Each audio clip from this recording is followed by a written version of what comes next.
क्षमा करें, मेरी कमजोरियों को संभालें और मुझे आपकी इच्छा के अनुसार चलने की शक्ति प्रदान करें। जैसे मैं अब विश्राम के लिए जा रहा हूँ, तो कृपया आप मेरी आत्मा और शरीर की रक्षा करें। मेरे घर, मेरे परिवार और मेरे प्रियजनों पर आपकी कृपा और सुरक्षा बनी रहे। प्रभु, मुझे डर से बचाएं और शांति प्रदान करें। हे स्वर्गीय पिता, जैसे रात का अंधेरा चारों ओर फैलता है, उसी प्रकार जीवन में भी हम अनेक तरह की चुनौतियों, भय और असुरक्षा महसूस करते हैं।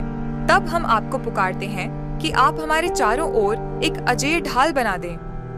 प्रभु यीशु, मैं विश्वास करता हूँ कि आपने कहा है, मैं संसार को छोड़कर जा रहा हूँ, पर तुम्हें शांति देता हूँ, मैं तुम्हें अपनी शांति देता हूँ।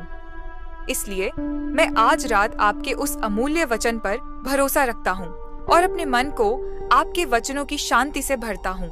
हे पवित्र आत्मा, तुम हमारे अंदर काम करती हो, हमें सच का मार्ग दिखाती हो। मैं आज रात अपने मन और हृदय को तुम्हारे प्रकाश में खोल कर रखता हूँ, ताकि कोई भी भय, शंका या आतंक मेरे भीतर प्रवेश न कर सके। जैसे मैं बिस्तर पर पाता फैला कर लेटता हूँ, वैसे ही तुम अपनी सुरक्षात्मक ढाल फैलाओ और मुझे अति गहरी पुनर्जीवित निद्रा प्रदान करो। मेरी निद्रा को तरोताजा करो, ताकि मैं प्रभु की महिमा के लिए भविष्य के दिन भी ऊर्जा से भरा उठ सकूं।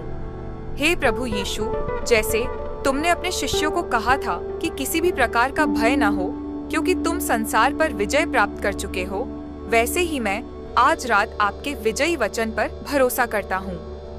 अब मैं आपको अपने जीवन के उन छुपे हुए कोनों को सौंपता, जहाँ मैं आमतौर पर अपना नियंत्रण खो देता हूँ, जैसे कि नींद में आने वाले भयंकर स्वप्न, बढ़ती बेचैनी, अनिद्रा या अज्ञात भय।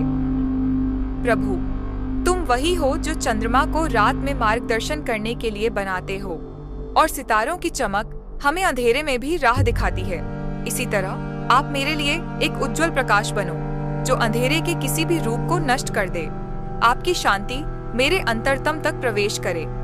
मेरे परिवार और घर को भी इसी आलोक और शांति में लपेट दो। जो भी सदस्य इस समय विश्राम कर रहे हैं, बच्चे, किशोर, युवा या वृद्ध, सभी की निद्रा को दिव्य स्वास्थ्य और सुरक्षा में बदल दो। जिनके सपनों में भय या बेचैनी हो, उनकी आत्मा को तुम ही स्थिर कर दो और उनके सपनों को दिव्य स्वीकृतियों, स्वस्थ संकेतों और मार्गदर्शक संकेतों में बदल दो। हे पवित्र आत्मा, तुम अपने नर्म स्पर्श से घर की रक्षा करो, चाहे वो भौतिक सुरक्षा हो या आत्मिक अस्तित्व, ताकि कोई भी शत्रु, चाहे वह बाहरी हो या भीतरी, कभी मेरे घर के पास भी न आ सके। हे ईश्वर, जैसे तुमने पुराने नियम में कहा कि तुम अपने देवदूतों को अपने संदेशों के साथ भेजोगे, मैं आज रात तुम्ही की देवदूत सेनाओं को बुलाती हूँ। इल्लू या एंजेल सेना, जो आकाशीय रणभूमि में हमारी रक्षा करती है, उनसे प्रार्थना करता हूँ कि वे हमारे घर के कोने कोने में डटे रहें। दरवाजों पर, खिड़कियों पर, दीवारों में और भीतर के हरेक कमरे में तुम उनकी शक्ति फैलाओ। देखो,